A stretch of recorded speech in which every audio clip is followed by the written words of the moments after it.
Good morning to you. David Carroll sliding into the stop box on the Peak Performance Challenge here at Optima's 2024 Ultimate Street Car.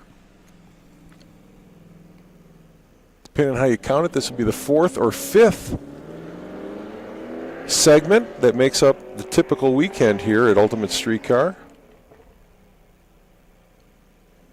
We've already done the road rally. We also did the Winrock Speed Shop Design Engineering Challenge.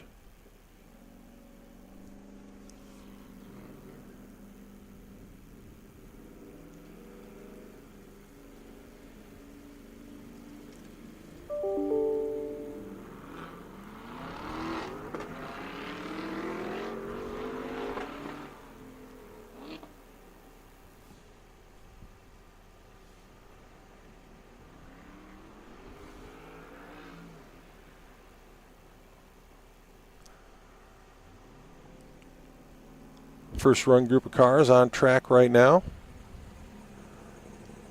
Not sure if the live stream is working,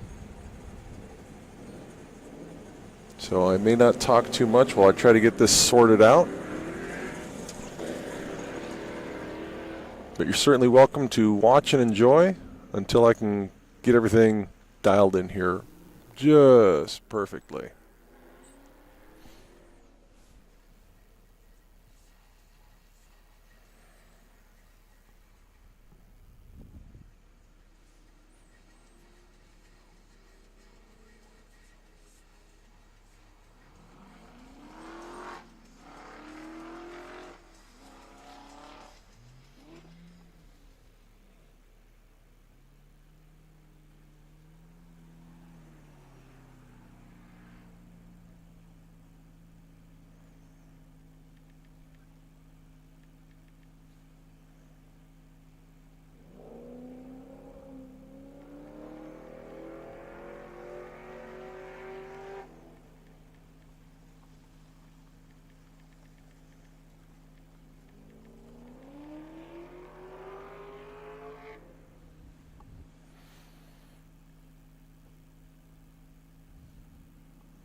Awesome confirmation from Jennifer Hoovler that she can see the live stream. So we are, in fact, live. It's good to hear. I got the Hobaws parked next to me here. And this is about as good a view as I can probably get you. You can see over the right side starting line and the stop box.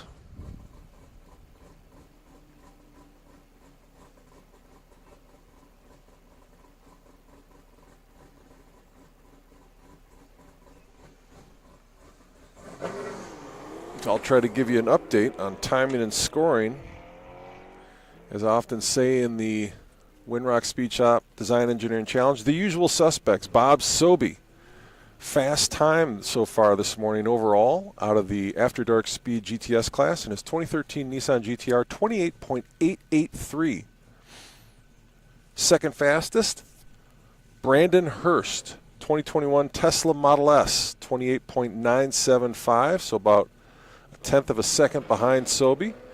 Third fastest, Coda Atwood, 2022 Tesla Model 3 with a 29.863, so about 9/10 behind Brandon. And then Jordan Priestley in the 21 Tesla Model 3 with a 29.964, so just a tenth of a second behind Atwood. And fifth place, Jason Trantham, the 21 Corvette with a 30.694. CB Ramey with a 24 Corvette, seventh. I'm sorry, things got changed up. It's Sobey, Hurst, Atwood, Priestley, Ramey now gets around Trantham. He's got a 30.272 to Trantham's 30.694. Robert Foster in the 7th position with a 31.299 in the 2012 Corvette. Then 8th spot, Dustin Reed, the first pickup truck out of the No Limit Engineering GTT class with a 31.482. John Lawrence in a 2017 Grand Sport Corvette, 9th with a 31.519. And then another truck, David Carroll in the 74 Blazer, 10th with a 32.235. A little bit challenging to call this just because of the fact that it's the combined time of both sides. So what usually happens is, well, what always happens is they add the right side and the left side. So we can see that somebody just ran a 15.356, but then you got to add it to their fast time on the other side. Jordan Priestley on deck now in the near lane.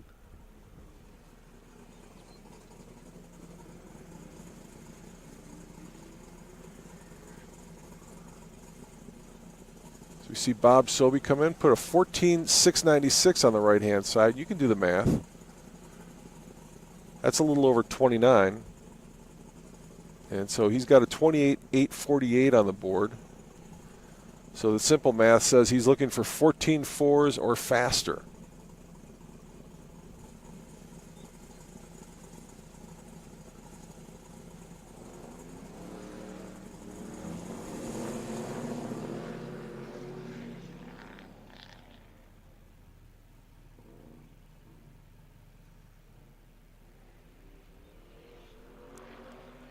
Jordan Priestley comes in with a 15.023. So that works out to a little over 30. Not what he's looking for. He's got a 29.964 on the board.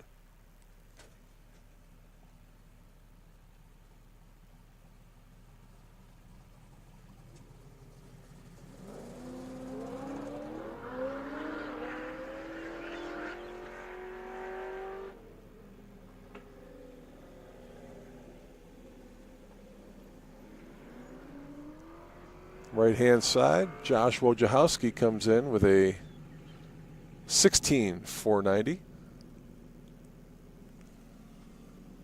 Priestley over on the left-hand side. Sobey just ran a 14 with a 0.83 on that left side. That's a very solid number. I'm thinking, even though these are mirrored courses, that left side might be just a little bit faster time than the right side.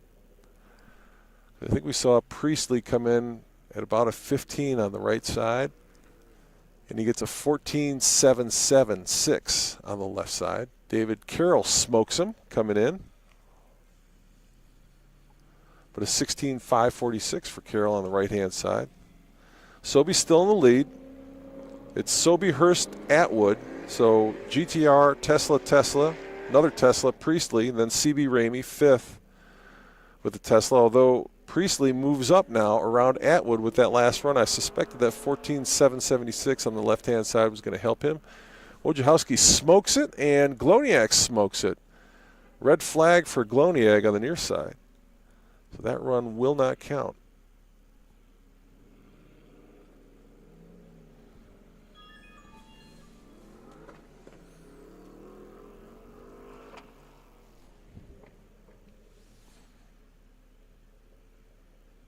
Trying to make my way over to the comments.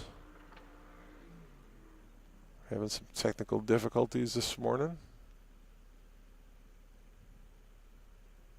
See the viewers, and I appreciate you tuning in. DriveOptima.com is our website, where you can go to learn more about this series and how you can participate in your vehicle. Gloniak's going to be on the left-hand side here. I'll see if I can tilt the camera just a little bit so you can see him. He's the last one to run in this group, and then it looks like we've got a lot of cars from the SpeedTech GTV class up next, and I also see some Viking Performance GT cars in the next run group. 4 in the morning, 4 in the afternoon is the schedule that we seem to be having here. Okay, so you saw Gloniak over there.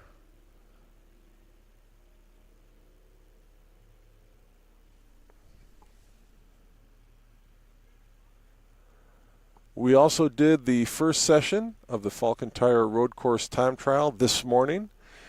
Jeff Goloniak is going to like to see that I caught him when he spun out coming down the hill in 10. Eric Heller coming over and telling me we're going to have a 10-minute hiatus before we rejoin. So while we get the next group lined up, I'm going to go over what happened yesterday. Make my way over to the Classic Car Liquidators Autocross results overall. Jordan Priestley led the way. Maybe I'll start at 10. 10th place, Matt Ramirez out of the Viking Performance GT class, put down a 47.005 in the 2004 Ford Mustang. 9th place, also out of the Viking Performance GT class, Jake Jackson, a 2018 Camaro with a 46.859. So basically you had to get under 47 yesterday to get into the top 10.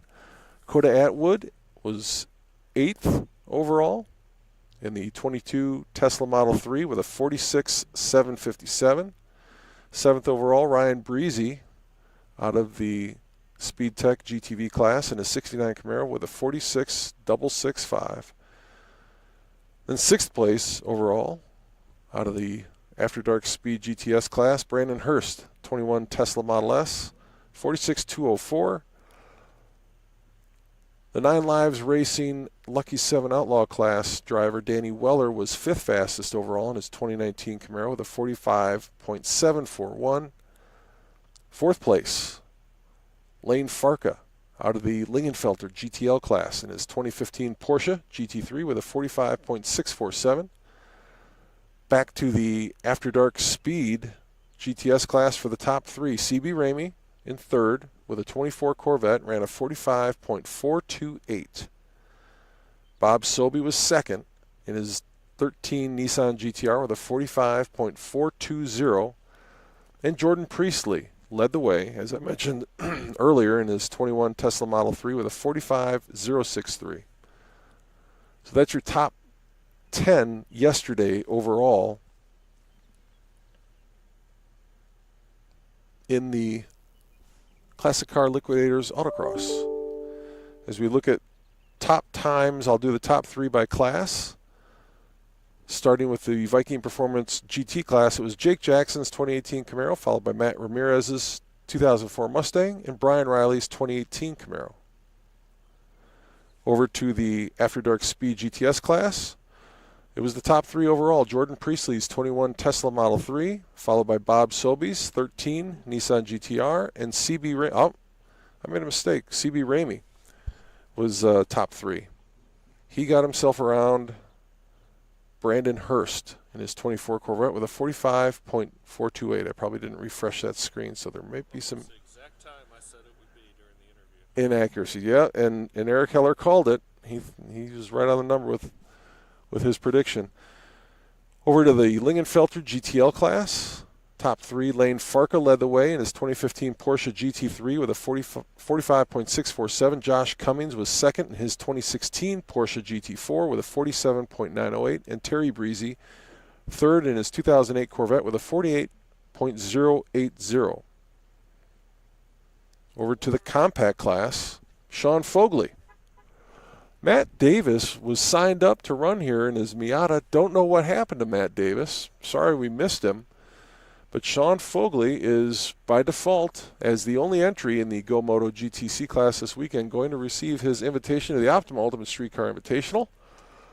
And he posted a 49.665 yesterday on the Classic Car Liquidators Autocross. Over to the Speed Tech GTV class, Ryan Breezy led the way. 69 Camaro ran a 46.665. Second was Garrett Randall in his 1970 Corvette with a 47.078. And Brian Hobaugh was 3rd with a 73 Camaro running a 48.852. Then we head to the No Limit Engineering GTT class for trucks. David Carroll's 74 Blazer led the way with a 48.328. Dustin Reed's 72 C10 was second with a 48.740. And Josh Wojciechowski's Powder Blue 69 F100, we just saw all three of these trucks running, posted a 51.185. Finally, take a look at the Outlaw class, because we have nobody running this weekend in the Superformance GTR class. Danny Weller topped Frankie Trutanek. Weller with a 2019 Camaro ran a 45.741. Trutanek with a 2017 Corvette ran a 47.853. So those are your numbers from yesterday. We had some mechanical issues that we can report. Greg Thurman, unfortunately, heard some noises, lost some oil pressure, and decided to pull off track yesterday in his beautiful 65 Corvette. That stunning orange Corvette's been built for about 8 years now. We haven't seen him for a while, but he was the Lingenfelter sponsor entry for this weekend.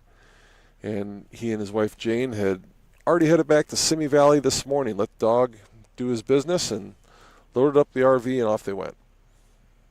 So we wish them a safe travel back, as we do with everybody who's running.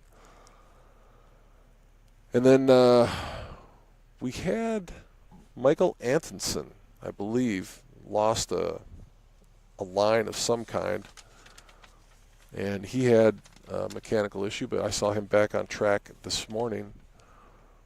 Then we also had ice mode is what turned out to be the situation for Randall in the Camaro.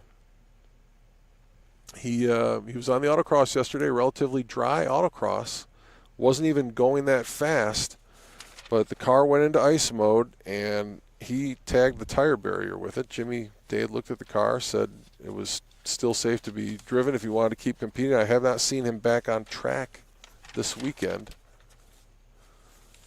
Did not deploy the airbags as far as I could see, but certainly some body damage. I'm trying to think if there's anybody else. The Teslas were issue-free. Ryan Breezy had smoke coming out of the back of his Camaro. Apparently he ordered a new radiator, had it shipped to his hotel room, put it in the parking lot. Had some smoke yesterday, but he was back on track this morning, issue-free. So that was good to see.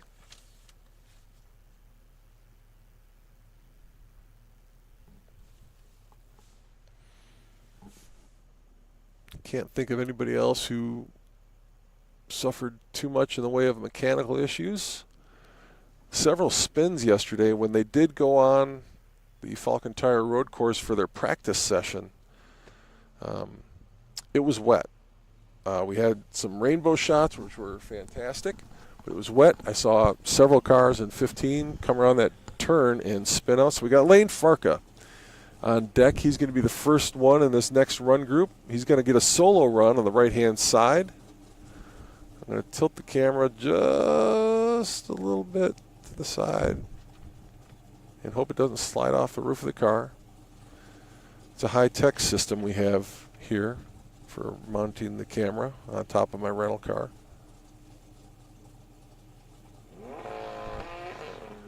Farka spins it off the line. Tony Phillips on deck.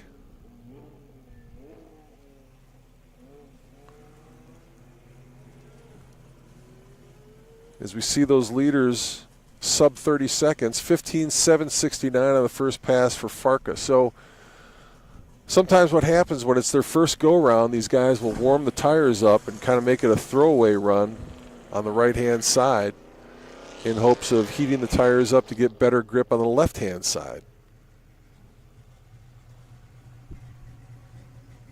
Phillips now out on course. I expect to see some smoke shows from these GTV cars. Phillips cleaned that time with an 18.722 on the right-hand side. Now on the right-hand side, we've got Rick Ray, Lane Farka on the left-hand side. Ray slow off the line. Farka hooks up, as you'd expect from that GT3. He's exiting the turn as Ray is entering the turn. It looks like a clean pass and a 15.236 for Farka. Smoke and a cone for Rick Ray on the right-hand side, so that's going to be a throwaway run for his first go-around. George Diaz now lines up on the right-hand side of the 73 Camaro against Tony Phillips on the left-hand side of the shoebox Chevy 55. Lots and lots of smoke from Phillips as he's going down the line. He did take George Diaz down that straightaway. In spite of all that smoke, smokes a little bit coming into the box, both with a clean run. 18,237 on the left-hand side for Phillips, 19,538 on the right-hand side for Diaz.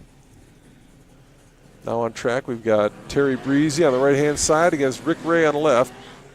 Some smoke coming out the tailpipes of Terry Breezy's Corvette as he makes his way down. His son Ryan right behind him. Clean pass on the left-hand side for Ray, 16.525.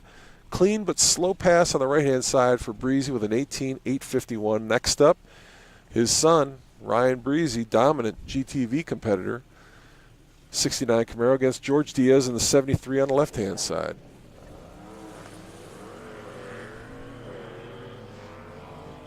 Coming off the line, advantage Breezy. Should be no surprise. And I don't anticipate a change inside the top 10 with the cars that we've seen so far. That first run group probably the fastest. 15.880 on the right side for Ryan Breezy, so a very solid run for him. A 17.974 on the left-hand side for Diaz. Both appear to be clean passes. Now we've got on the right-hand side Garrett Randall lining up against Terry Breezy. C3 versus C6.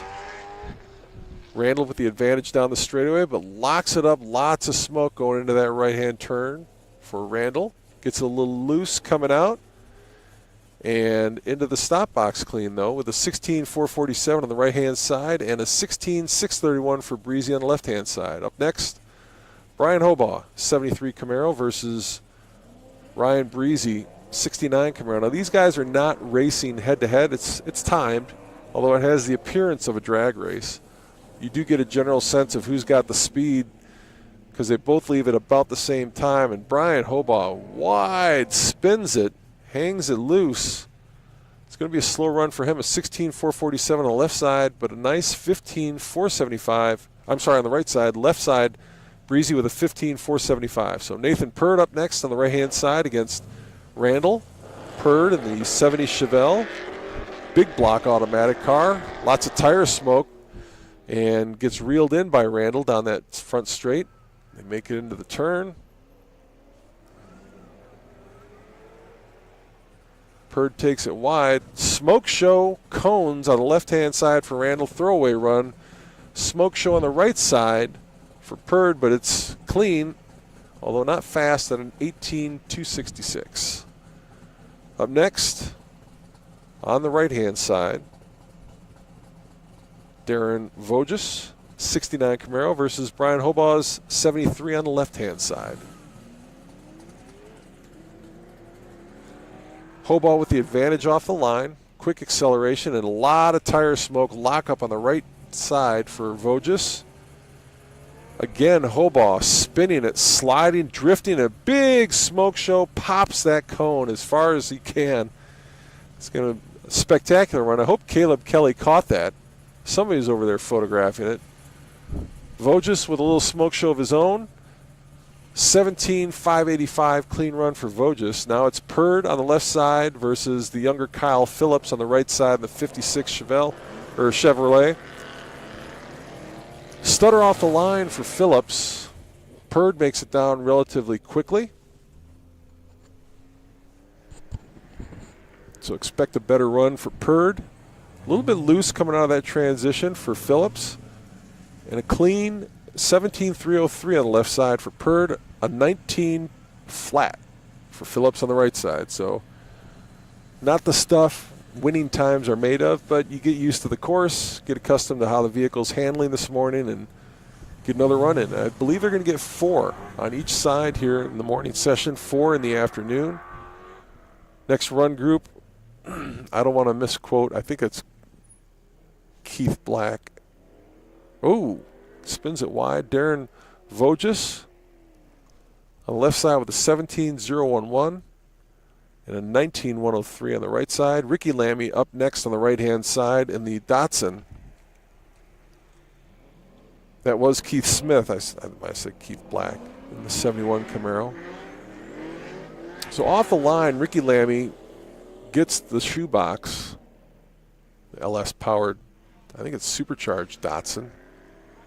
He gets a little loose coming out of the transition, but a very fast run for him right out of the box, a 17.076, 16.736 on the left-hand side for Kyle Phillips. Up next, Josh Cummings in the 2016 Porsche GT4 on the right-hand side against Smith on the left-hand side in the 71 Camaro. We'll see how Cummings does here. He and Farka would be the two guys in this group that I could anticipate could make their way into the top 10. Although Ryan Breezy has found a way in, and Lane Farka is currently 8th. So those two guys have found a way in. I got to believe at some point Brian Hobaugh is going to decide it makes sense to put ABS on his car. He puts on some tremendous smoke shows and has a nice tire sponsor, but, man, when you watch the folks with the ABS do their thing, it's impressive the times they put down in the Speed Tech vintage car. So on the right-hand side is 16.185 for Josh Cummings and red flag a waving on the left-hand side for Keith. Up next, Lane Farka in the near lane. Ricky Lamy in the far lane. Porsche versus Datsun. Off the line, the Porsche as you'd expect. All the modern traction assists that Lane Farka gets.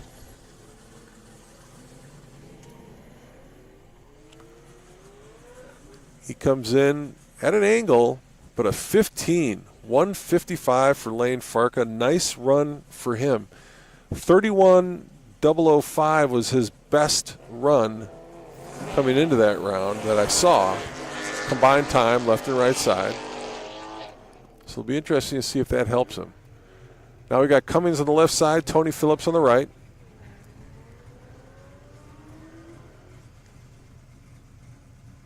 Clean for both of them, 15.843. A little smoke for Phillips at a 17.959.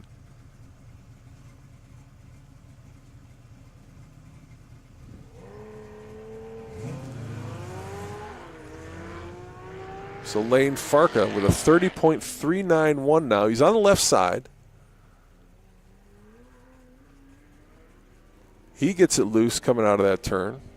Drifts a little bit, but hits the cone. It would have been a 15.011 if it counted for Farka on the left side, but he popped that cone solid. It's going to be a throwaway for him. On the right side, it was a 17.040 for Rick Ray in the 71 Camaro, so that time will stand for him. Up next, George Diaz on the right side, Tony Phillips on the left. Camaro versus Bel Air. Bel Air advantage off the line. And Diaz looks like he's going a little bit slower than normal even.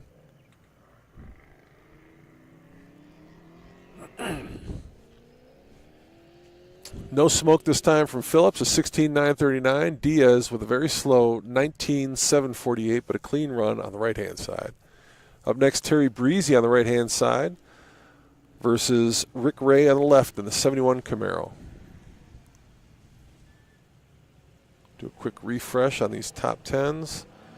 Farka sits 7th, and Breezy is 10th. Ryan Breezy, that is. So both of those guys from this run group have found their way into the top 10. Josh Cummings is 13th, so he's not too far out. Clean pass for both. On the right side, a 16.775 for Terry Breezy, a 16.488 on the left side for Ray. Now Ryan Breezy up next against George Diaz. Breezy in the near lane. Breezy's best time, a 31.355.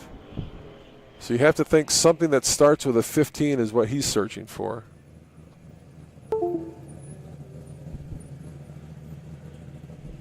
And he pulls a 15.732 on the right-hand side. Clean run. George Diaz with an 18.492 on the left side. Clean run.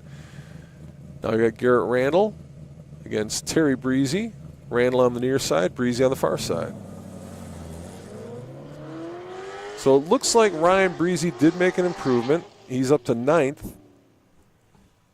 His best time combined is a 31.207.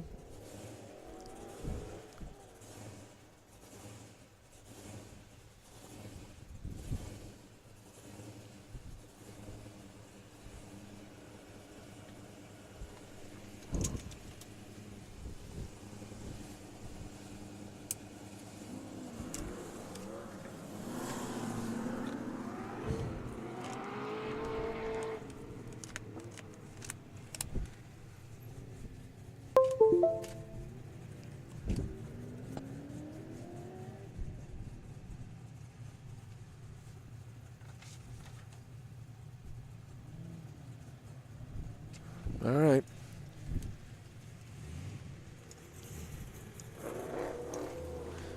Some of my batteries last longer than others. I apologize for that. Get you back live here. Had a battery swap.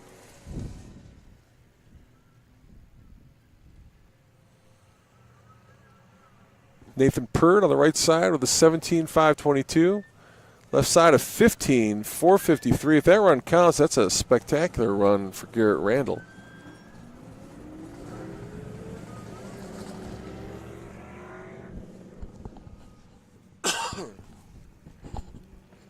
On track now. Hobaugh on the left side, Voges on the right side, smoking again for Hobaugh. He didn't even make an effort that time to stop till he was well through the box. 17.212 on the right-hand side. Hobaugh backs up, removes the cone from his grill, and heads back to grid. And they're going to have to hoof it to go retrieve that other cone. That's a good 30, 40 yards beyond the stop box. So it wasn't even close that time.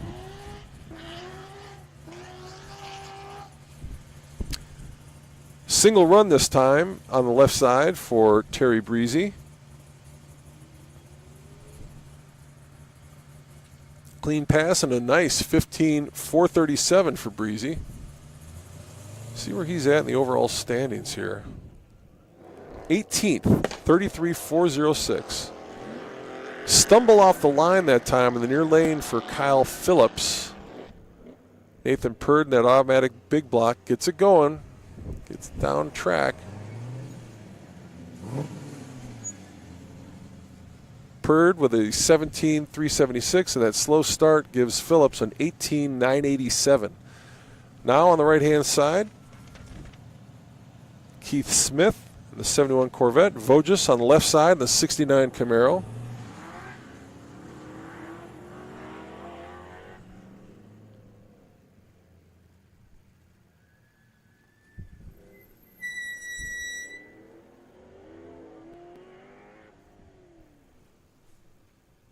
$17,760 clean on the right side for Smith. $16,556 on the left side for Voges. Up next, Ricky Lamy in the near lane, the Datsun. Far lane, Kyle Phillips in the 56 Chevy.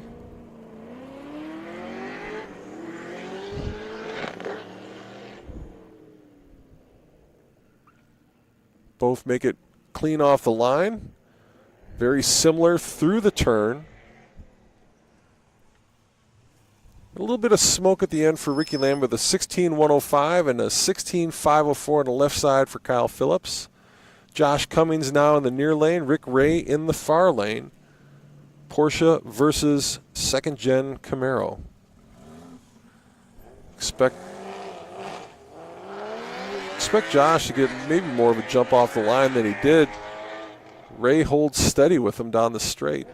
Into the turn. Porsche comes out smooth while you got a lot of tail spin and more tail spin from Rick Ray. He gets into the box sloppy but clean. 18.229 for Ray on the right side. A 15.947 for Cummings. I'm sorry, 15.947 for Cummings on the right side and the 18.229 on the left. So Farka now on the right side.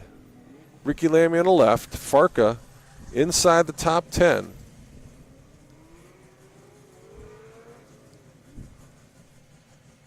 He's got a clean 15.188, a spectacular slide by Ricky Lamy on the left side with a 15.565. That'll be a clean run for him. He sits in 13th. Farka is up in 7th with a 30.391 overall. Now we've got Cummings on the left side, Tony Phillips on the right. Both about even. Tony Phillips, very good in the straight line. All of his launches have been very consistent and very strong. Doesn't do as well in the turns. 15.436 on the left side for Cummings, a 16.943 with just a touch of smoke at the end for Tony Phillips on the right side. Now we go to Rick Ray on the right side versus Farka on the left. Farka off the line, gets the big jump. Accelerates hard into that turn.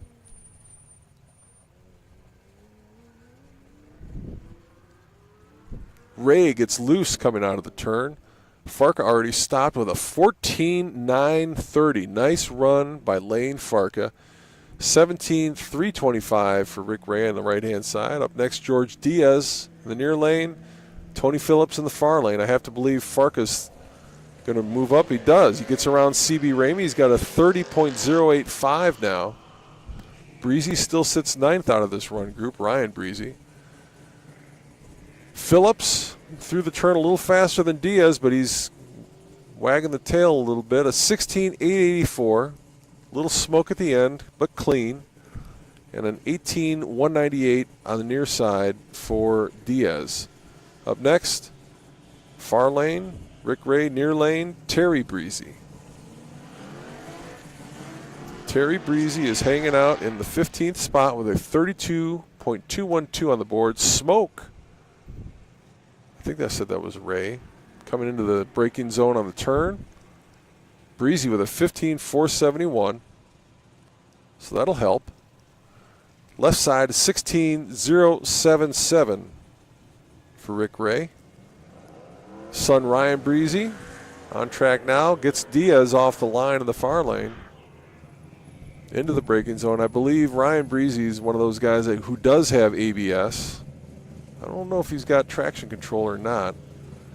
But 15.649, a solid run for Breezy. A little smoke in the box for Diaz at a 17.726.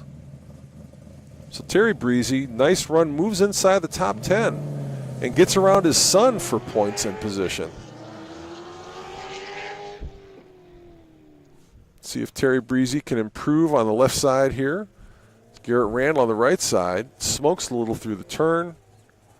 A lot of smoke on the left side, lockup, and a little lockup on the right with a 15.791 clean run, fast time for Garrett Randall, and a 15.208 for Breezy on the left side. So that's got to be an improvement for Breezy because he had 30.679 going into that run. That's going to probably move him up a little bit more. Now we've got Ryan Breezy on the left side, Brian Hobaugh on the right side. Pay attention, look for the smoke from Brian Hobaugh. Cleans it up that time, a 16.977 for Hobaugh, but on the left side, Breezy with a much faster 15.504. Now we got Garrett Randall on the left side, Nathan Purd on the right side. C3 versus Big Block Chevelle.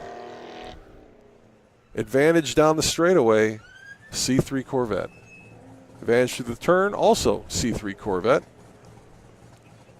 Stop box, clean run, 15.764 for Garrett Randall and a 17.810 for Nathan Purd. Up next, Voges in the near lane, Hobaugh in the far lane.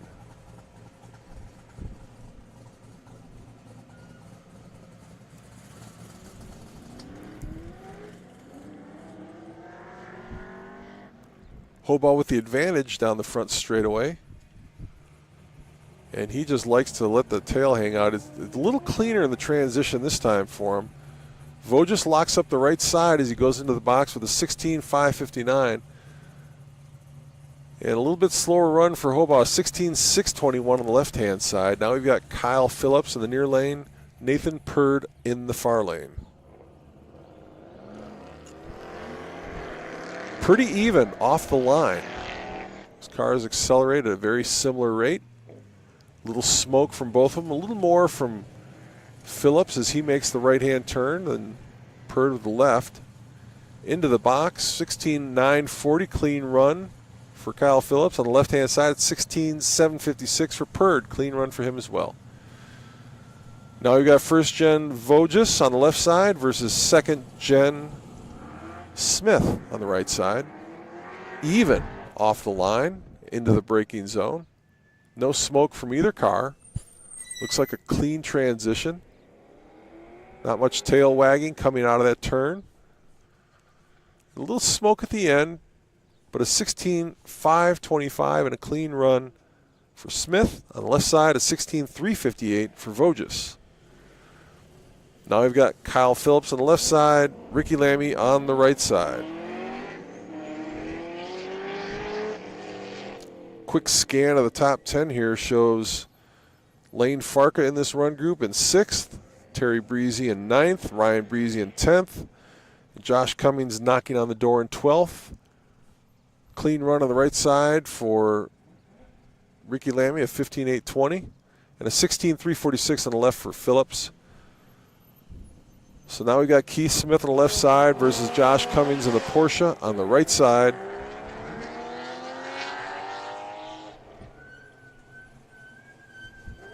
Smith again doing a good job hanging with the Porsche down the stretch. Porsche probably gets through the turn just a touch quicker.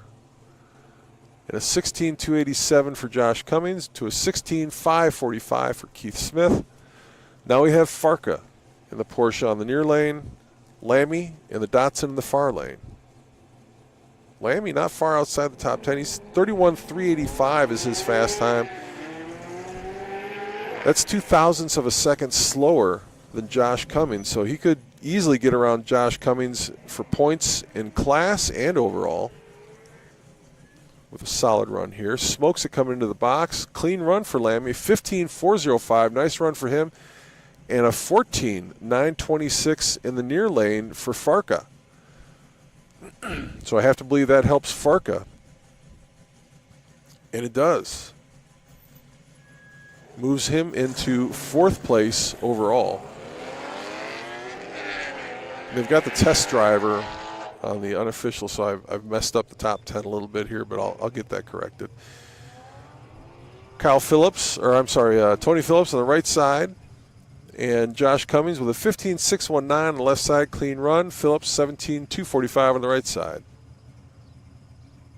Rick Ray now on the right side, and Farka searching for another 14-second run on the left side. Farka sits 4th, 29.856 on the board. So he's looking for sub 15-second passes here. That's the only way he's going to shave time off. He gets a 14.905. I don't know if that'll be enough. On the right side, a 16.588. Goes to Rick Ray. Now we've got Diaz in the near lane, the Camaro. Far lane, Tony Phillips.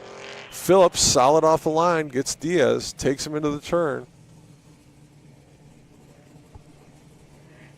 Gets a little loose coming out of the turn, Phillips does. But composed into the box with a 17.187, 18.444 for Diaz. Back to Terry Breezy versus Rick Ray. Breezy in 8th position right now, 30.679. So he's looking for something in the range of probably 15.2 if he can. Something better than 15.2, and a little lockup for Breezy on the right side as Ray again hangs tight with him. 15.351 on the near lane for Breezy. Probably not going to be enough. 16.160 on the left-hand side. Up next, Ryan Breezy near lane. George Diaz far lane. Breezy hooks up and takes off. Composed out of the turn. Could be a fast time for Breezy. Into the box clean and a nice 15.321 to a 16.160 for Diaz. Terry Breezy now on the left-hand side. Garrett Randall on the right-hand side of the C3 Corvette.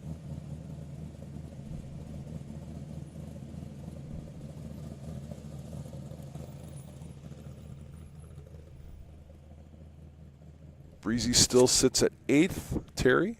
Ryan Breezy still sits at 9th. Ricky Lamy finds his way into the top 10. Good for him. He's 10th, and Josh Cummings is 12th.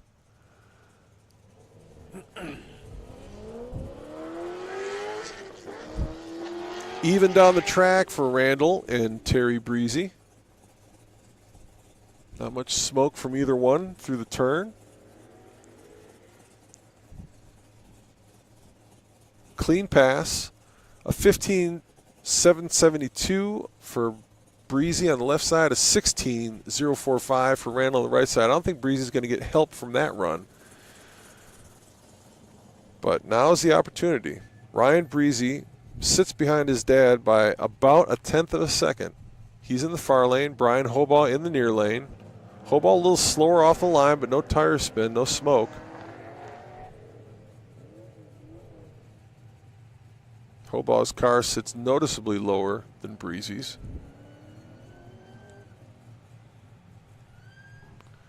So Breezy with a 15.422 on the left side. Hobaugh with a 16.255 on the right. I don't know if that'll help him. I suspect it won't. I think that left side is a little bit faster than the right side.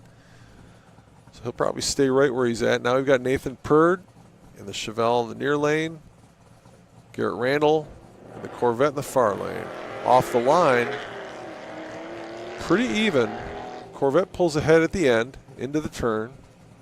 And that's where the advantage really stretches out with that Corvette. Corners much better than the Chevelle.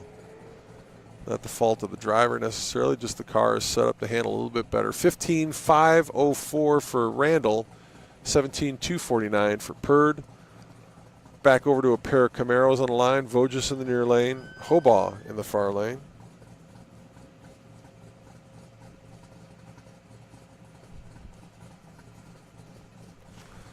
Apologize, I don't have visibility in the comments section today as I normally would.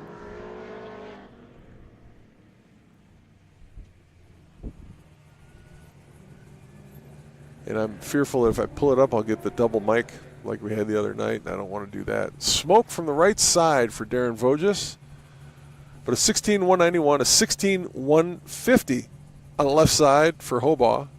Up next, Kyle Phillips, the near lane. Nathan Purd in the far lane.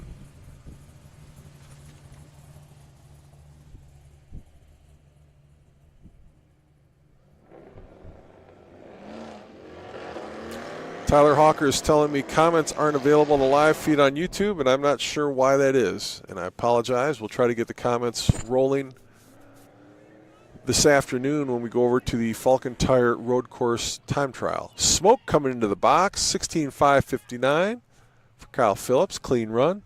Left side, Nathan Purd with the 16.842.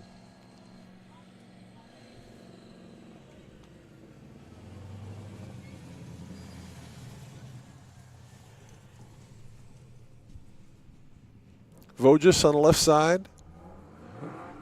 Smith on the right. Even down the straight. They appear pretty balanced through the turn. A little smoke on the tire for Smith as he comes out of that turn accelerating. Lots of smoke into the stop box for Smith with a 17.036. Voges a little cleaner, a little smoke at the end with a 16.408.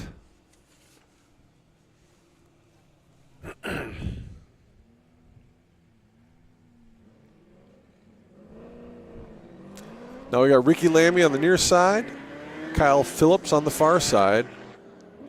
A little bit of a lead for Lamy going down that front stretch. He comes into the turn and into the box. A little smoke for Lamy, but clean, a 16.165 to 16.375 for Phillips. Apparently I set the live stream to kids, and that's the default on our software, and I apologize, I didn't toggle it off. Let me see if I can manage the stream.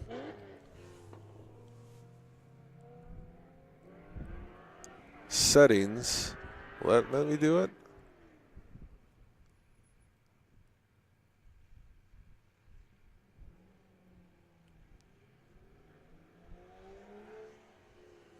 Nope. I apologize. I'll make sure it's not set to kid mode this afternoon.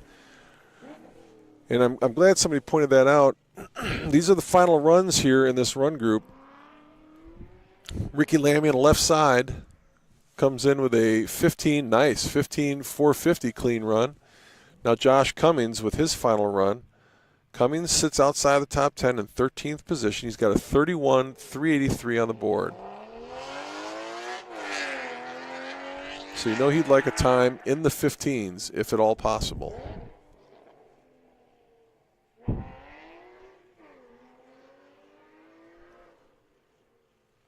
And into the box, a 15.521, a solid run for Josh Cummings, who coming into that final run was 13th. Going to take another 10-minute reset, but while we do, I'll mention that kids mode to our competitors. When you put your videos on YouTube, if you have it in kids mode, I can't put it on playlists. And if you put Ultimate Streetcar videos on YouTube, I will add it to OPTIMA playlists. There's a couple different ones. We have one for the Classic Car Liquidators Autocross. We have another one for the Peak Performance Challenge. We have another one for the Falcon Tire Road Course Time Trial. And how do we do that? Well, we do the in-cars that guys post. And happy to share those with folks. But if you have it on kid mode, I cannot add it to a playlist. And as I'm aware, I knew this before, I just didn't toggle it off. There's no comments open because I accidentally left it in kid mode for the live stream today. Because, you know, that's why we can't have nice things. People just say bad things in the comments. So I won't make that mistake this afternoon. I don't know how long the live stream will be going. I've been talking back and forth with Matt Busby out here at the track, and he's got a location picked out for me that hopefully will give you a nice view of 10 and 11, I guess, where I'll be positioned. So we're going to run down the top 10 overall right now. Sitting in 10th position, Ricky Lammy in the 77 Datsun 280Z. He's got a 31.225. And tight competition because right behind him is Garrett Randall, 31.295. So 0.07 of a second separating those two cars. In the 9th position, Ryan Breezy in the 69 Camaro with a 30.642. In the 8th position, Dad got him. Terry Breezy in the 2008 Corvette with a 30.559. And those cars run in different classes, but points are points. The points get handed out before you get split up into your classes, so valuable points getting picked up there by Terry Breezy over his son. In the 7th position, Jason Trantham in that 21 Corvette with a 30.482. 6th position, CB Ramey in the 24 Corvette with a 30.272. Coda Atwood in the 5th position in the 22 Tesla Model 3 Performance with a 29.863. 4th position, Lane Farka, nice run by Farka. 2015 Porsche GT3 with a 29.831. And then the top three remain unchanged. And about 0.13 of a second between Farka and Priestley at this point. Jordan Priestley with a 21 Tesla Model 3 posted a 29.799. And Brandon Hurst, 21 Tesla Model S with a 28.975. Second. And the top time so far today, Bob Sobey, finding a way to keep himself ahead of the Teslas in an event where they do quite well, quite often. Bob Sobey's Nissan GTR currently sits atop with a 28.779.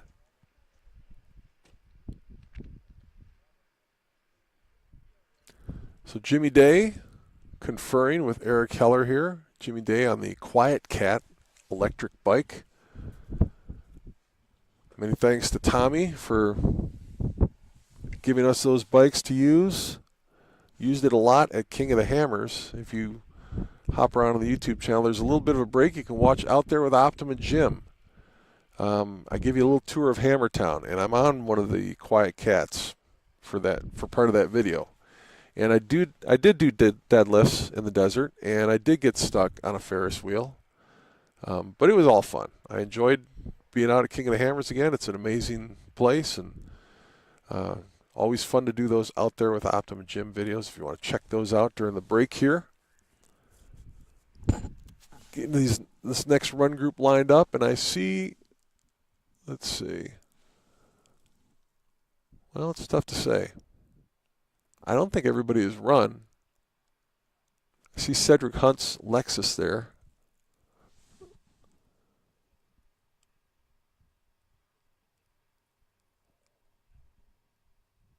But I see some more Camaros and Mustangs. I have to believe we're going to get more GT cars coming out here.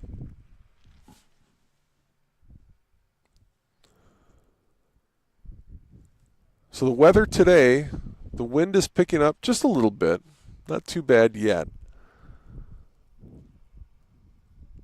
But sunny. Rain not in the forecast today.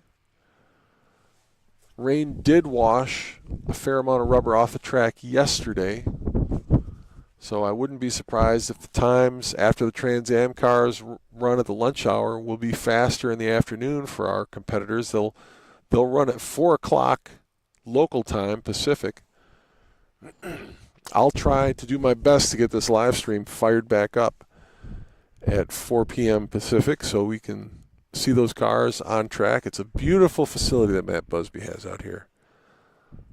Rolling green hills. I don't know if they mow them. It looks like some of the further hills you see marks where they've mowed. Maybe they're growing alfalfa or hay or something out there. Maybe I can talk CB Ramey. You want to sit in the driver's seat? Yeah, I'll sit there until I get a bite here. All right, come on over. 2020 OUSCI champion CB Ramey is about to join me. You're hard to miss. Somehow I missed you sitting in here. Got your headset right there. Oh, we need to talk it through. So he's all bundled up. He's got his Carhartt jacket with his hoodie on underneath, and he's got to take some layers off. But we'll get CB on the mic here. Give him a little extra slack in the cord. Get that up close to your face so people can hear you. There we go. So awesome. It was 85 when I left home. Yeah. And I haven't been warm since. It was about that temperature when I left home as well. Well, we live south of I-10 for a reason in the winter. And it's nice weather, but it's fun to be out here. Have you been out to this track before? Never. I've always wanted to come out, and it's not disappointing. It's good. What do you think of the road course out here as it relates to other tracks that we run in the series? I like it a lot. You know, it's got a ton of elevation change, which is something that you don't see all over the country. What do we got? Press the brake pedal. We're going to start the engine here. Okay. Get my phone charging. Thank you. Yeah, so it's got great elevation change. It's as far as Optima goes, it's a very challenging track because you can't see all the turns, especially some of the braking points. Mm-hmm. And for us at Optima, one of the things that I tell people is it's a huge challenge because you're not just coming here to run a road race where you get 3 practice sessions and, you know, hours and hours of track time and you can get it all down. You got to come here and you got to have your car prepped for all the other events. You're thinking about speed stop, you're thinking about timing, you're jumping from event to event, and you got to go out there fresh on a cold track that not only have you never driven before at all, but you've never driven this car before maybe, or never driven this tire setup, and it's all new. So it's a real challenge to drive a track, especially one that's got so many blind turns. So you got to be on your game when you get out there. So there's a lot of time still, I think, left, really, for all of us out there, and that's part of the fun is chasing, you know, working up to where you feel like you really nailed one by the end of the weekend. So talk to me about the Peak Performance Challenge. The all-wheel drive cars, no surprise, occupy most of the top spots, but you're in the top 10 with them. How are you making that happen? So I got to say, this is the debut for this C8 Z06 Corvette.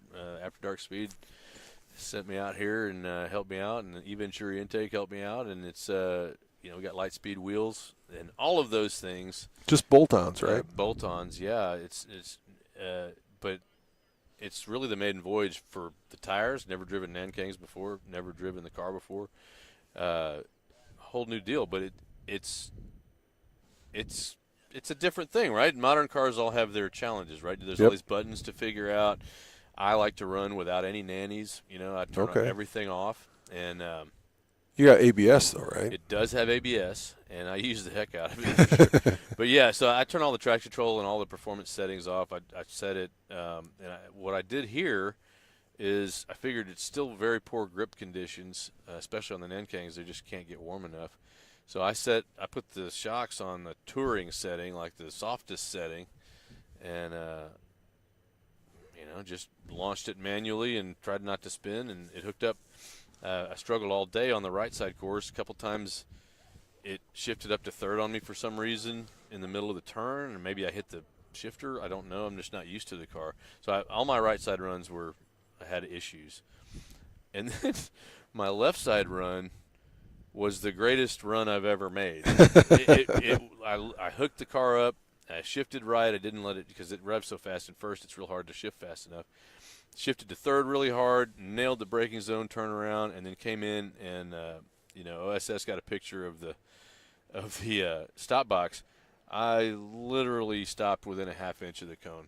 It was the best stop box run I've ever made. So that's what's got me in the top 10. Okay. So I could probably run that side 100 times and not beat that time. And the left side is definitely consistently faster time-wise than the right side. Seems to be, but I think it's more – I have a feeling that it's more – everybody's going out colder on the right side, and then you got a little bit of heat in the tires on the left. Okay. Because I've seen a couple of people run similar times, within a tenth or two anyway.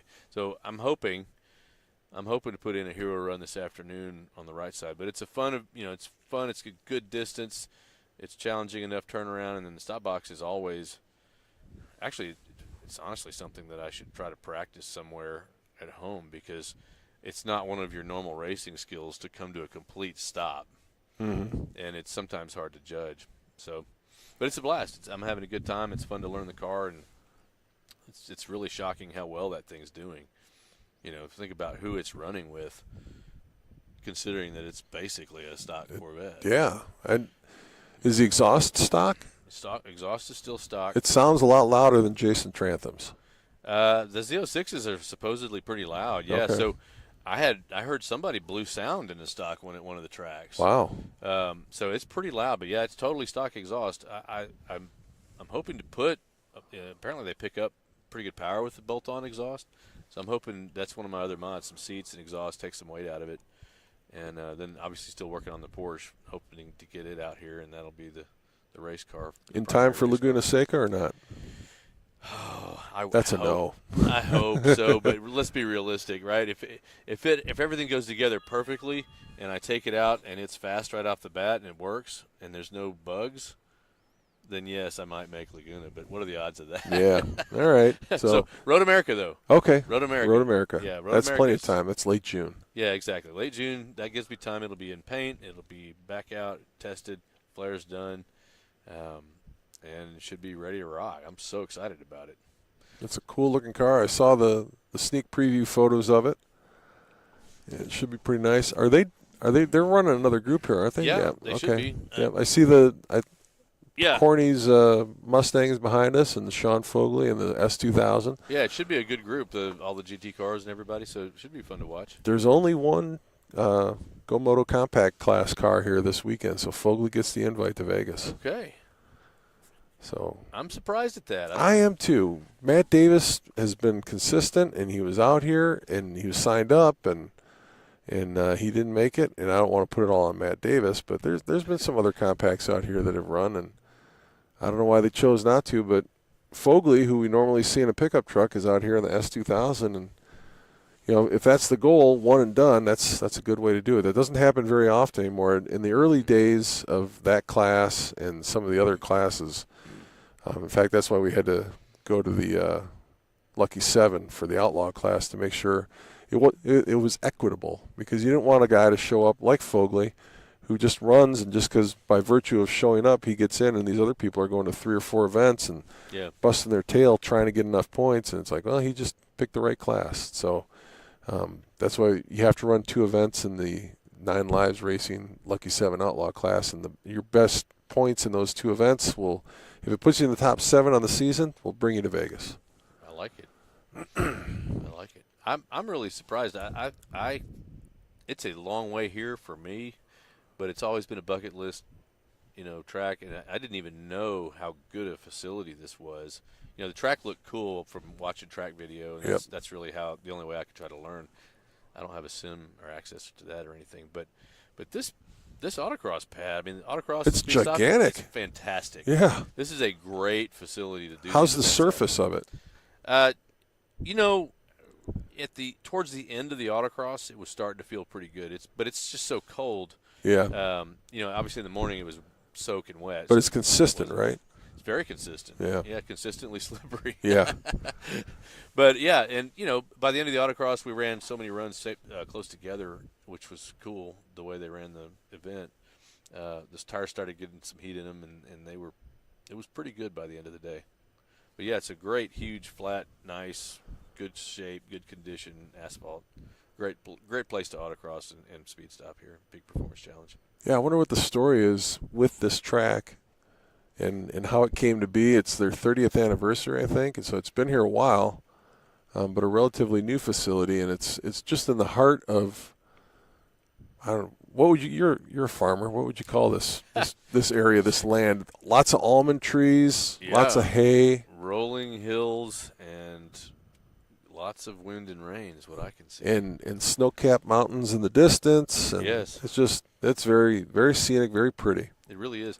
I made this drive through this region one time. I had a trip to San Francisco for work, and then a buddy of mine and I drove over the mountains and went to Yosemite. And it was early spring like this, too. And I remember this terrain thinking it was just incredible to drive through. And we stopped at some bed and breakfast, ate some good meals, and went out there. And Yosemite's a fantastic park. But, yeah, it's real pretty up here. I've always been a fan. Sonoma was one of my favorite racetracks I've ever driven. I came out here in 22 for that and enjoyed the hell out of it. And, I always like traveling west, too. It's easier from Houston area. Trailering west is kind of a joy, and trailering east is more of a chore with the traffic you run into, and I-10 gets rough. So I like the western events. I love to come out to California and hit these tracks, and this one hasn't disappointed. It's a lot of fun. Really hoping to sneak up on those braking zones and get some better lap times in this afternoon and really zing it.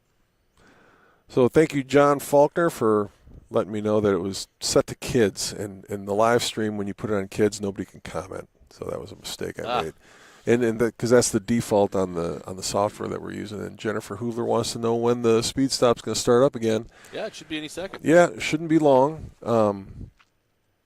Yeah, it's a phenomenal facility. I enjoy it out here, and it wasn't too bad of a drive because I took the race trailer out with Rick Alvarez, and he did almost all the driving. Nice. Yeah, and that thing has 307,000 miles on it. Really? Yeah, it ran really well. I wouldn't want to buy it. I mean, it doesn't look like it's going to break down, but 307,000 is just like you're on borrowed time, right? I don't know. The diesels tend to go pretty good. They go pretty good. Yeah. I'm happy to be able to sit here and get out of the wind and talk a little bit, I have to say. You want to turn the seat heater up? No, I'm good. Okay. Thank you, though. I'm happy. But, yeah, it's so funny. So these events are always so action-packed. Yeah. It's very hard to get a minute to sit down and not be already having to prep something for the next event. So we got one more for me. I have one more session here in the afternoon. What time is it now?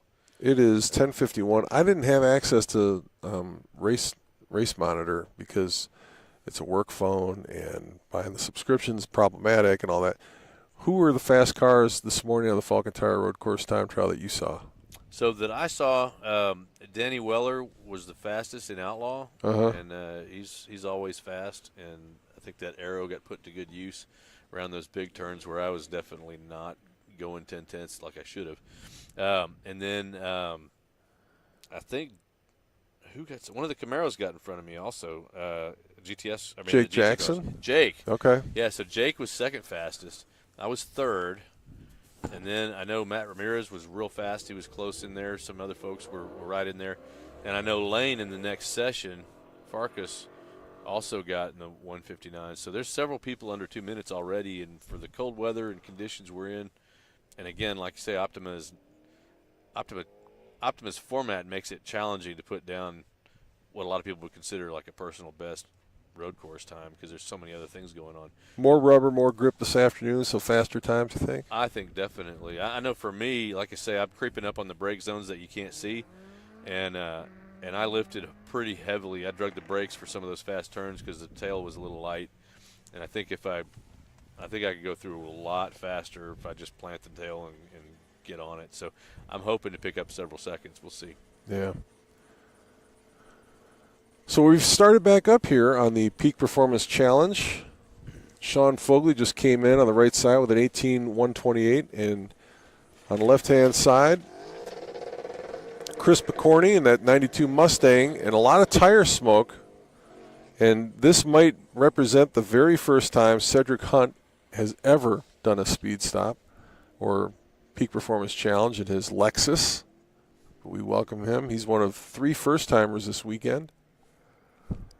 Kyle Nemechek was one. He got shorted on cookies, I'm being told. He was not announced at the drivers' meeting as getting cookies, and I'm sure Jimmy will rectify that at some point. All Kyle has to do is win the Summit race. It's not Summit. It's who's got the first-timer this year? Somebody's got the first-timer award, and they get their money back, and just put it towards the next registration, and Jimmy will get you cookies next time. It is, let's see. Yeah, I didn't write it down on that piece of paper either. But it has been Summit Racing spirit of the event. QA1, I think, might be first-timer. We might be able to see on the sticker on the side of the car here. Nah, it doesn't really tell you. No, I guess it's just not. the sponsor stack. So what are you seeing in these cars as they're making their way around the Peak Performance Challenge? So it's a visual challenge, right, as much as anything. It's always hard to hook the cars up, especially when it's cold. I'm seeing, obviously, the Teslas and the 911s, the GT3s and stuff. You can hear them working the tires on the Tesla's case or working the traction control in the Porsche case, and that's you can see it at the straight. They haul ass. So this is a good race we have going on right now. 2 Camaros. Jake Jackson, I believe, on the right side. And yep, there you go. Konage, red flag run on the left side. So they'll be picking up a lot of time over those 17-second runs. Both of those guys will be a lot faster than that. But it's hard to do this first run. It's very hard to judge these things. It's a fast straight. It's hard to hook it up. It's very slippery. And then looking across that turnaround to judge your braking zone, it takes a few runs to really nail it for most everybody. It was for me. Another good race with 2 Camaros. So, with your Porsche, you turn off the traction, or you turn off the traction control on your Corvette. Are you going to have it all on the Porsche? Well, I don't know. I do have a Motec. I've never had traction control feature before, and sort of philosophically opposed to it. But the truth of the matter is it works so well. So I am going to put a clutch switch in. Apparently, that's what you need in order to be able to program the Motec to do traction control. And we'll see if I start getting my butt kicked, I might work on traction control. But no, I like the analog as much as I can. Obviously, you want fuel injection, and the ABS saves a lot of tires and time and that kind of thing. But I like the analog feel, so I'm going manual 6-speed. I'm going classic, much more direct mechanical feel to the car as befits a 69 Porsche. Have you driven a sequential gearbox in one of these cars? I have. My 87 Vet, I had a sequential in it for about a season before it got crushed. And it was great. I mean, it was really cool to have. The gearing was fantastic. The shifting was really cool when you were on. But what I learned, it was a surprising learning curve. It wasn't it wasn't maybe as easy as I thought it was going to be to get used to having it. You had to, you had to keep track of the gear track. It was hard to, you had to memorize gears up and down and that kind of thing. And it was not as intuitive as a manual 6-speed for me, but it was faster. So we've got the two outlaws. Frankie Trutanek on the right side with the white vet just came through with a 16.370. He's followed by Danny Weller, who's also running outlaw, the only two outlaw cars we have this weekend. It'll be interesting to see how those guys stack up because they do follow each other, and they'll be chasing each other for points and position. Danny's hooked up pretty good out there. Not a bad first run. Like I say, cold tires, though, especially if they're on Nankings, you're not going to get a good run that first run. There's just not enough there. So 444 to a 370. So far, Frankie Trutanek a little bit faster than Danny Weller.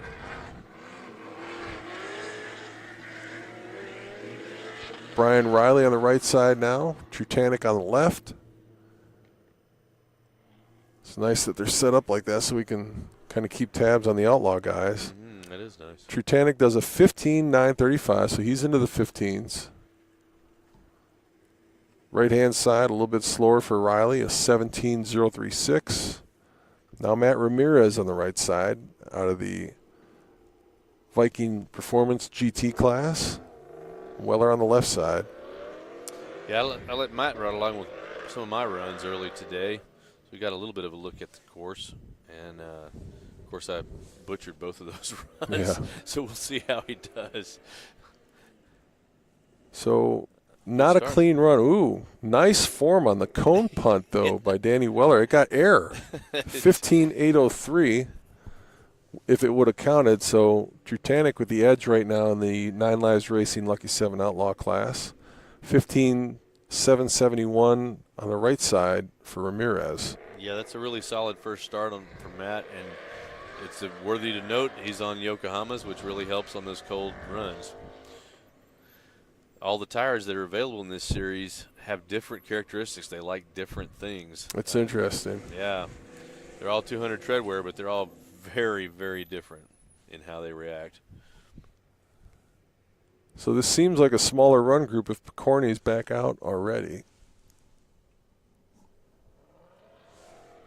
Which tells me that I'd better go get some lunch. Yeah, I'd say so. I'll be back. Your run group starts this afternoon at what time? At 12:45. 12:45. Yeah, I got to get some lunch myself. But you want me to bring anything? No, they've got me set up. I texted Adam Hanna, and he has not responded to me. Well, there's your problem. Yeah. Look at that. What time for lunch? And he gave me the thumbs up when I placed my order for the. Have you had the Philly cheesesteaks here? I have not. They're good. I have not. Everybody says the chili dogs are really good too. Well, I'm going to go test something out because I will say I've had the chorizo burrito in the morning and it's really good. Yeah. Best track food maybe outside of Road America so far. I'll give it the thumbs up on the track food. That's been the universal sentiment that I've heard. 16.615 on the right side for Picorni, 15.939 for Ramirez on the left side. So he's got a couple of 15-second runs. Boy, that's a strong start for Matt. That's fantastic. It's really going to be hard to match for a lot of these guys. All right, well, I'm going to go get some food. Right. Thanks, Jim. Thanks for stopping by, CB. Good luck. Thanks for having me here. Enjoyed it. CB Ramey, ladies and gentlemen. He is the 2020 Optima Ultimate Streetcar Invitational Champion. And starting to sound old. No, nonsense. Brian Hobaugh is out here running, and he won the championship many years before that in a different car, his 65 Corvette. So Cedric Hunt, not as much tire smoke this time as he comes off the line.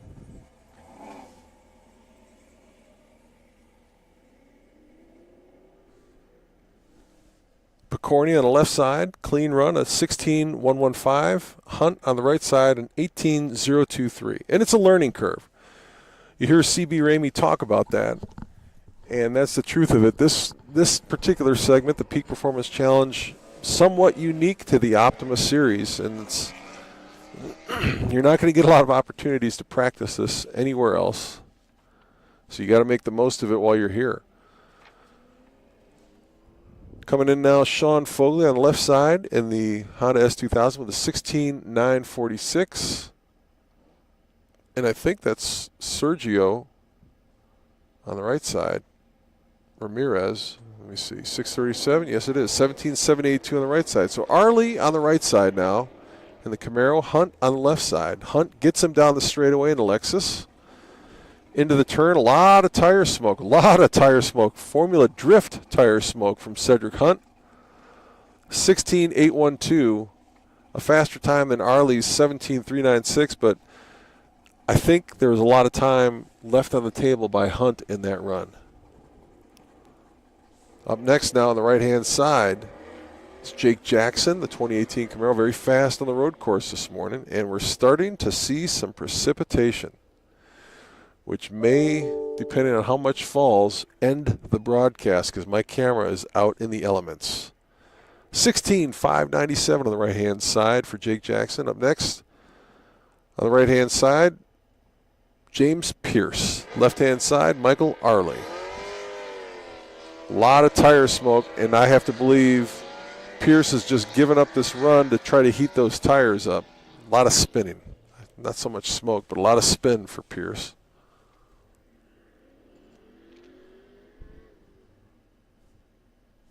Clean run for both Camaros. 17.395 for Pierce in the near lane. 17.246 for Arley in the far lane. Up next, we got another one of the newcomers, Jay West in the 2019 Mustang. The far lane, it's Jake Jackson in the Camaro. Little bobble by West as he's accelerating and struggling to find traction.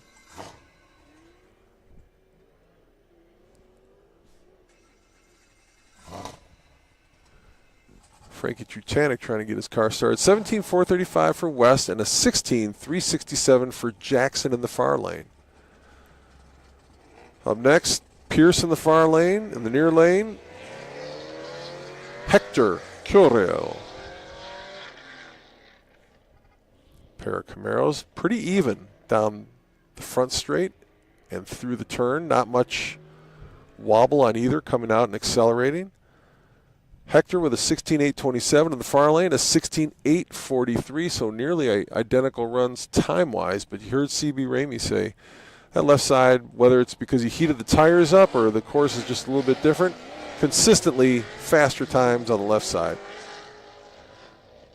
Now we've got West and the Mustang on the left side and Frankie Trutanek back out on the right side in the Outlaw class, white Corvette. Trutanek with a 15.634, impressive run by Trutanek. 16.653 for West on the left side. Trutanek, of course, followed by Danny Weller. Hector on the left side, Weller on the right. A couple of black Camaros, Weller with the Outlaw wing, easy to spot.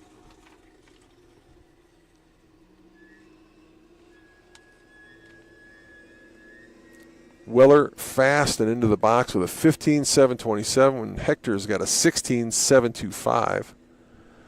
Now we head over to Brian Riley in the near lane. The Camaro versus Frankie Trutanek in the far lane. Trutanek with the advantage off the line. Car length, 2 car lengths. Almost stretched it out to 3. Both clean through the turn. Not too much drama there. A clean run, a 15.554 for Trutanek. Konage for Brian Riley, a 16.108 into the garbage. Near lane, Matt Ramirez, the Mustang. Danny Weller in the far lane.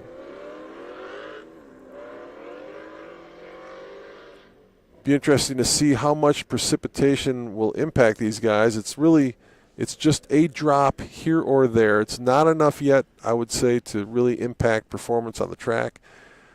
Lots of cones sprayed all over the place for Danny Weller, so his time's a no good one. But 15.739 on the near side for Matt Ramirez. Ramirez coming into that go-around was 17th overall.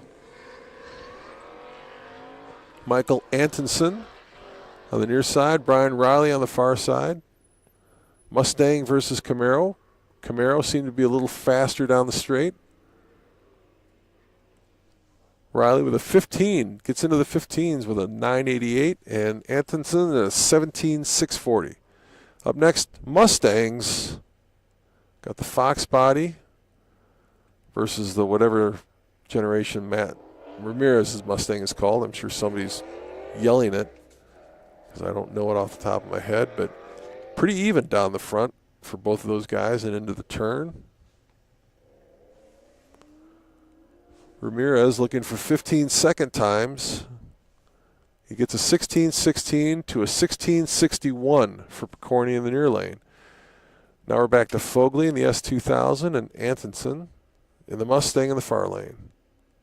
Not a carbon copy of Austin Barnes' Mustang, but very similar. Those guys have both been shopping at the same carbon fiber store, or making the same decisions in that regard at least. Fogley in the near lane makes it through without too much movement. 17.398 for Fogley and a 16.790 for Antonsen. Now we've got Hunt in the Lexus. He had a lot of tire smoke last time we saw him run. Versus Picorni. A little bit better hookup this time for Hunt, and he gets the Mustang off the line. And it was the tire smoke coming out of the turn. He formula drifted it, and very clean run this time for Cedric Hunt. A 17.162 to a 16.270 on the left side for Picorni. Up next, Michael Arley in the near lane, Fogley in the far lane. Camaro versus S2000. Pretty even down the straight into the turn.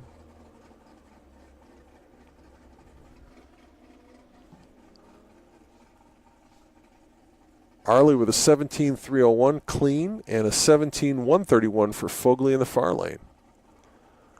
Now Hunt is in the far lane. Near lane is Jake Jackson. Slow off the line for Jackson. Hunt gets him by probably 3 car lengths down the straightaway into the turn.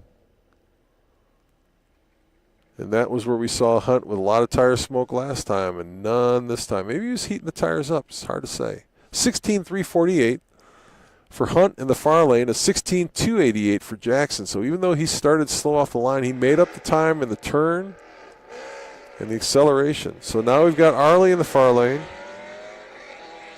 Arley in the far lane, Pierce in the near lane. 2 Camaros, pretty evenly matched, down through the turn, into the stop box. Clean runs both sides, nearly identical times. 17.10, 0.10 for Arley, 0.56 for Pierce. West now out against Jackson. West in the near lane in the Mustang, Jackson in the far lane in the Camaro. Jackson a little loose as he goes into that turn. West clean as he's coming out. And a 16.994 for West. 16.665 for Jackson. So Hector in the near lane. Pierce in the far lane. Advantage Pierce by about a car length down the straightaway. Head into that turn.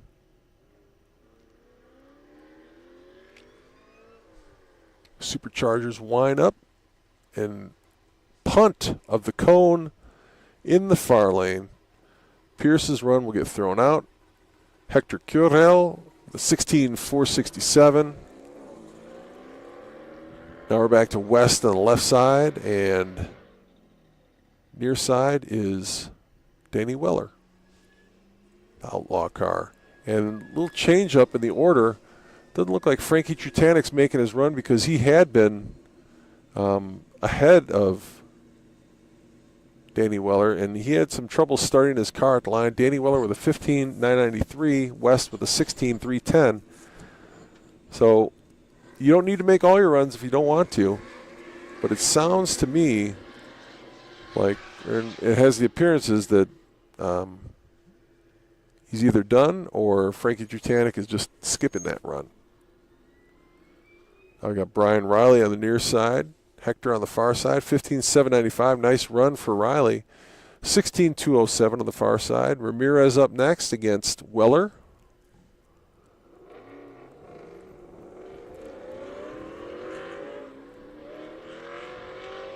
Weller with maybe a half a car length down that straightaway on the acceleration. And they don't always take off at the exact same time, but it's pretty close. 15.811 for Ramirez, nice run, and a 15.721 for Weller. Nice run for him as well. Just taking a quick glance at the top 10. Frankie Trutanek sits 10th, so he found his way in. But I don't see that anybody else from this current run group has made their way into the top 10.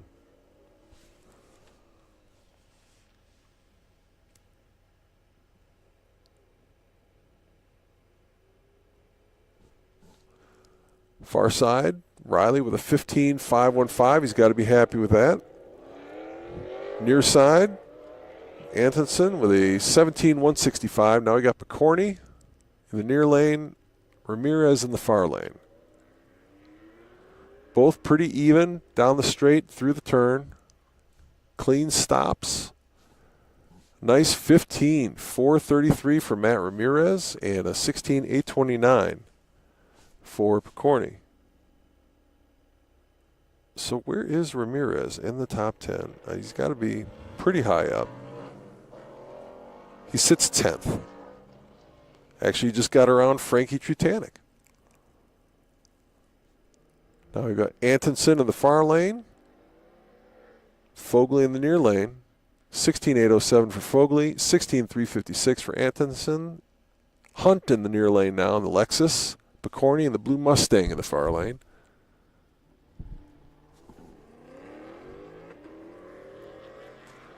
Hunt with a slight advantage off the line.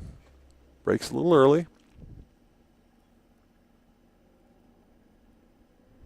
Clean transition. Hard acceleration and a nice 16.595 for Hunt. I see a red flag waving for Picorni on the far side. Arley up next in the near lane. Fogley in the far lane.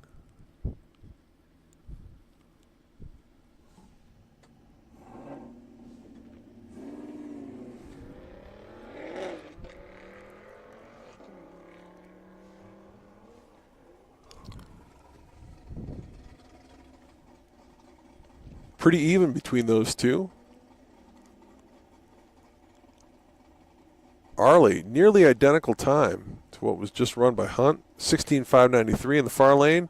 Red flag a waving, seems like.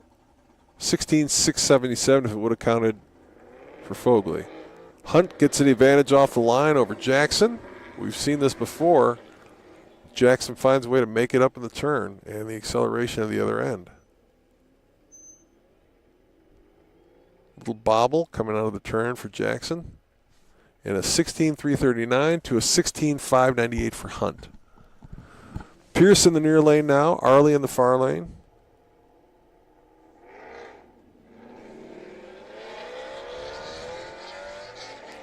Very even between those two Camaros.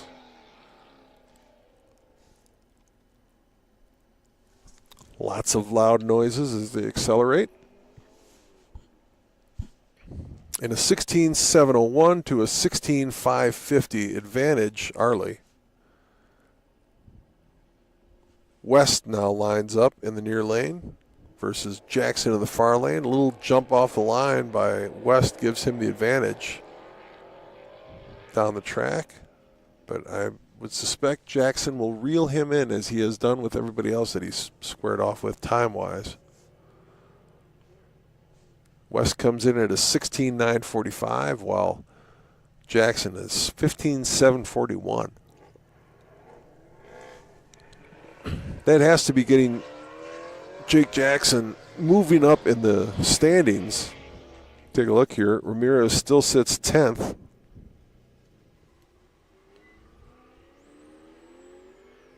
Jackson 20th.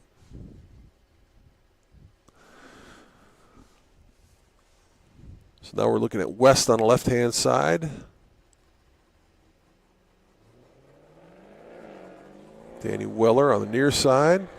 Pretty even off the line in terms of starting and acceleration into the turn. Not as much drama with these cars, not as much smoke. except for Danny Weller. He just keeps punting cones all over the place. So another throwaway run for him, a 16-3 for West.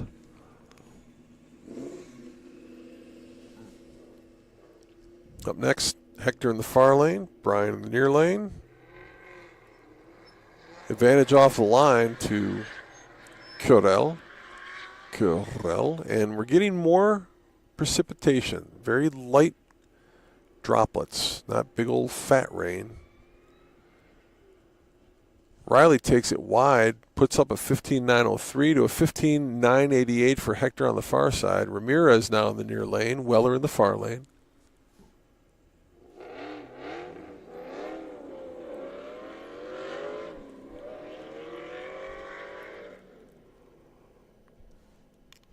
They're about even as they go down through the turn. Ramirez clean with his exit transition. Gets a 5.778 and a clean run this time for Danny Weller, and a nice one, a 15.693 for Weller on the far side. As I scan through the standings, it takes a while to find Danny Weller here.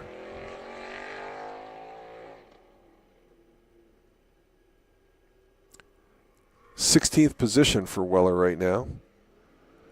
Frankie Trutanek sits ahead of him in the outlaw class. He's 11th fastest overall.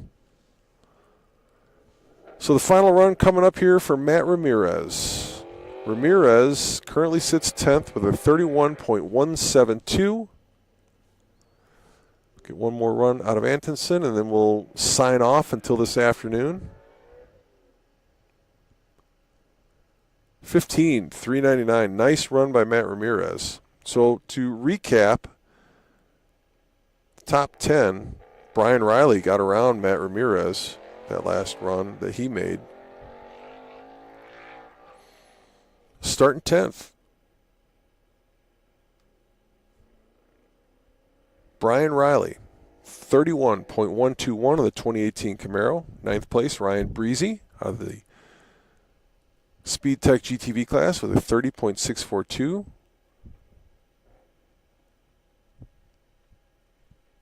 I'm sorry, it got changed again. We got a little shuffling. So I'll redo it. Here we go. This time is for real. Brian Riley, 10th. Ryan Breezy, 9th, 30.642. 8th place, Lingenfelter GTL class, Terry Breezy with a 2008 Corvette with a 30.559. 7th place, Jason Trantham, 21 Corvette out of the After Dark Speed GTS class with a 30.482. Ahead of him, CB Ramey, 24 Corvette with a 30.271. 5th place, Coda Atwood, 22 Tesla Model 3, 29.863. Lane Farka, 2015 Porsche GT3, 29.831. 3rd place, Jordan Priestley, 21 Tesla Model 3 with a 29.799. 2nd place, Brandon Hurst, 21 Tesla Model S, 28.975. And your overall leader after the morning session here on the Peak Performance Challenge is Bob Sobey, 2013 Nissan GTR with a 28.779. I'll try to get some Winrock Speed Shop design engineering updates for you, as well as Falcon Tire Road Course time trial numbers after the lunch break. You are watching Optima's Ultimate Streetcar Series at Thunderhill Raceway. I'm Jim McElvain with Optima Batteries, and I'm going to sign off and take a little lunch. Thank you so much for tuning in.